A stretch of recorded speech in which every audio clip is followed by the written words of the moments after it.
नमस्कार दोस्तों, आप सभी को आज एम्स जोधपुर स्टेनोग्राफर के जो ऑफिशियल नोटिफिकेशन है उसके हिसाब से डिक्टेशन दी जाएगी। डिक्टेशन की स्पीड 100 शब्द प्रति मिनट रहेगी। डिक्टेशन शुरू होगी 5 सेकेंड बाद। Dictation start. महोदय, यह खबर मार्च 1940 में प्रकाशित हुई थी कि कल कांग्रेस का 53वां अधिवेशन समाप्त हो गया। स्टॉप। वर्षा के कारण इस अधिवेशन में काफ़ी गड़बड़ पैदा हो गई थी। स्टॉप। अधिवेशन के लिए लंबा चौड़ा मैदान तैयार किया गया था। स्टॉप। वहाँ लाखों आदमी आ चुके थे। स्टॉप। वे 1 घंटे तक इंतजार करते रहे ताकि वर्षा कम हो जाए। स्टॉप। लेकिन रात भर वर्षा होती रही। लोगों को काफ़ी तकलीफ का सामना करना पड़ा था। स्टॉप। फिर भी प्रातःकाल प्रतिनिधि बहुत प्रसन्न थे। स्टॉप। अफसोस है कि कम्युनिस्टों ने समय को पहचानने का कष्ट नहीं किया। पैरा। संशोधनों पर उनके भाषण हुए मगर किसी ने उनका स्वागत नहीं किया। स्टॉप। पंडित जवाहरलाल नेहरू ने क्रुद्ध होकर उनकी हरकतों को क्रांति विरोधी बताया। स्टॉप। गांधी जी ने चरखे पर अपने अटूट विश्वास को फिर प्रकट किया। स्टॉप। इसका विरोध करने वालों को वह सिपाही बताया गया जो वर्दी के विरोधी हुआ करते हैं। स्टॉप। आपने कहा कि प्रत्येक कांग्रेसी को बिना इनकार किए उनकी आज्ञा का पालन करना होगा। स्टॉप। इसके बिना वे उनका नेतृत्व नहीं करेंगे। स्टॉप। राष्ट्रपति ने अपने अंतिम भाषण में लोगों से अपील की कि वे महात्मा गांधी का अनुसरण करें। स्टॉप। उस समय कांग्रेस अध्यक्ष को राष्ट्रपति कहते थे। स्टॉप। इस सम्मेलन में 2 विशेषताएं रही थीं। स्टॉप। प्रथम, कांग्रेसियों में अपूर्व एकता तथा दूसरी, कम्युनिस्टों का अलगाव। स्टॉप। पैरा। अध्यक्ष महोदय, मैं आपको एक महत्वपूर्ण बात बता रहा हूँ। स्टॉप। यह प्रश्न बहुत ही गंभीर है। स्टॉप। जिसकी ओर अभी तक हमारा ध्यान नहीं गया। स्टॉप। यह कितने दुख की बात है। स्टॉप। हमारे देश में मूंगफली की आवक अक्टूबर माह से शुरू हो जाती है। स्टॉप। किसान के यहाँ से फसल निकालकर नवंबर दिसंबर तक व्यापारियों के यहाँ पर पहुँच जाती है। इस वर्ष मूंगफली की फसल देखने में बहुत अच्छी लग रही है। स्टॉप।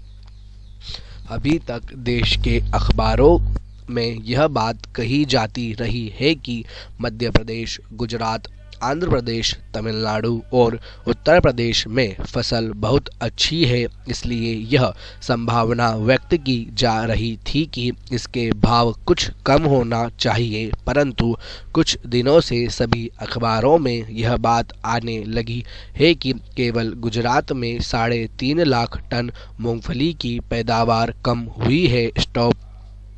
इसका दुष्परिणाम यह हुआ कि शुरू में ही व्यापारियों ने मूंगफली के दाम नीचे गिरा दिए और दाम गिरने का आधार कम पैदावार होने का बनाया जा रहा है। स्टॉप। जिससे किसानों को केवल लागत मूल्य ही मिल पाएगा। स्टॉप। जिसके आधार पर तेल के भाव बढ़ने की स्वतंत्रता थोक व्यापारियों को मिल जाएगी। स्टॉप। इसका पूरा लाभ जमाखोरों को मिल सकता है। स्टॉप। इन्हीं परिस्थितियों को ध्यान में रखते हुए बाध्य होकर सरकार को राष्ट्रीयकरण या एकाधिकार खरीदी करना पड़ती है। स्टॉप। ऐसा नहीं है कि हम जबरदस्ती से राष्ट्रीयकरण करना चाहते हों। स्टॉप। यह हमारी नीति में शामिल नहीं है। स्टॉप। लेकिन जब स्वार्थी तत्व इस प्रकार की परिस्थिति निर्मित कर देते हैं तो उस समय सरकार को राष्ट्रीयकरण करना अनिवार्य हो जाता है। स्टॉप। सरकार को वाणिज्य और व्यापार के क्षेत्र में राष्ट्रीयकरण या एकाधिकार करने का शौक नहीं है। स्टॉप। यह बड़े दुर्भाग्य की बात है कि जब गल्ला किसान के पास होता है उस समय गल्ले के भाव गिर जाते हैं। स्टॉप। इसी प्रकार से मूंगफली जब तक किसान के पास थी उसके भाव गिरे हुए थे, लेकिन जब वह स्वार्थी लोगों के हाथ में पहुंच गई तो अखबारों में यह आने लगा है कि मूंगफली की फसल डैमेज हो गई है। स्टॉप। इस प्रकार जनता को स्वार्थी तत्वों के हाथों से बचाने के लिए विवश होकर सरकार को राष्ट्रीयकरण या एकाधिकार करना पड़ता है। स्टॉप। अगर यह कदम नहीं उठाया जाएगा और विरोधियों के कहे अनुसार काम चलने दिया जाएगा तो मुनाफाखोर, जमाखोर, काला बाजारी, चोर बाजारी, घूसखोर लोग देश की जनता को भूखों मार डालेंगे। स्टॉप। इस प्रकार की सारी जिम्मेदारियां जब बाध्य कर देती हैं तो जनता के हित में सरकार को राष्ट्रीयकरण करना पड़ता है। Stop para. अध्यक्ष महोदय, आपने मुझे इस बारे में पर्याप्त समय दिया, इसके लिए मैं आपको धन्यवाद देता हूं और इन शब्दों के साथ मैं अपना भाषण समाप्त करता हूं। Stop para. माननीय अध्यक्ष महोदय, पिछले कुछ महीनों से हमारे प्रदेश में जीवन उपयोगी वस्तुओं का लगातार अभाव हो रहा है और कमरतोड़ महंगाई हर क्षेत्र में बढ़ती जा रही है। स्टॉप। वैसे तो सरकार इस देश में स्वतंत्रता आने के बाद कांग्रेस ने जब से सरकार संभाली है, जब से लगातार गरीबी और महंगाई इस देश में बढ़ती जा रही है, परंतु जितने जोर शोर से बहुमत दल गरीबी हटाने और महंगाई समाप्त करने की घोषणा करता जा रहा है, उतनी ही तीव्रता से दोनों अभिशाप प्रदेश में और सारे देश में बढ़ते जा रहे हैं। स्टॉप।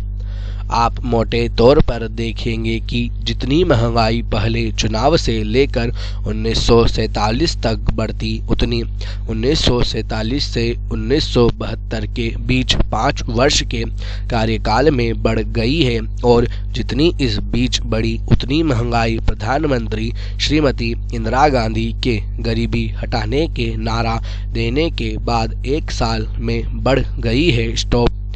अगर मध्य प्रदेश के संदर्भ में देखा जाए तो माननीय जी ने दिल्ली से इस प्रदेश की धरती पर पदार्पण किया और उन्होंने कहा कि मुझे दिल्ली हाईकमान ने यहाँ इसलिए भेजा है कि मैं उस प्रदेश की महंगाई को कम करूँगा और बेरोजगारी हटाऊँगा। उस समय से आज तक जितनी महंगाई बढ़ी है, स्टॉप, उतनी महंगाई पिछले 8 वर्षों में भी नहीं बढ़ी और इसलिए आज इस प्रदेश में रहने वाला हर एक नागरिक इस बात को समझने के लिए उत्सुक है कि इतनी तेजी से महंगाई बढ़ने का कारण क्या हो सकता है। इस पर भी हमको विचार करना चाहिए। Stop para. अध्यक्ष महोदय, मेरे विचार से तो इस देश में महंगाई बढ़ने के 2 ही कारण हो सकते हैं। स्टॉप। एक कारण है प्रदेश और केंद्र की गलत नीति, जिसके कारण प्रदेश की अर्थनीति को गलत दिशा में मोड़ा गया है। बिना सोच विचारे हमारे देश की अर्थनीति का निर्धारण किया गया और उसके साथ ही साथ नियोजन के नाम पर इस देश में प्राथमिकता पर बिना विचार किए हुए विदेशों की अंधाधुंध नकल करके कर्जे लिए जा रहे हैं। स्टॉप। शायद संसार का कोई ऐसा देश नहीं बचा जिसके सामने हमने भीख का कटोरा नहीं रखा हो। स्टॉप। हमने उस भीख के पैसे से जो गलत योजना बनाई उसके कुपरिणाम के रूप में आज महंगाई घास की तरह बढ़ती जा रही है। Stop para. सभापति महोदय, हमने परिवार नियोजन की तरफ ध्यान नहीं दिया, नीतियां ही नीतियां बनाते गए। अब जनसंख्या के अनुपात में संसाधन जुटाना आवश्यक हो गया है। Stop para. अध्यक्ष जी, महंगाई बढ़ने का दूसरा कारण समय समय पर सरकार द्वारा निर्धारित की जाने वाली खाद्यान्न और आवश्यक वस्तुओं संबंधी नीति भी हो सकती है। स्टॉप।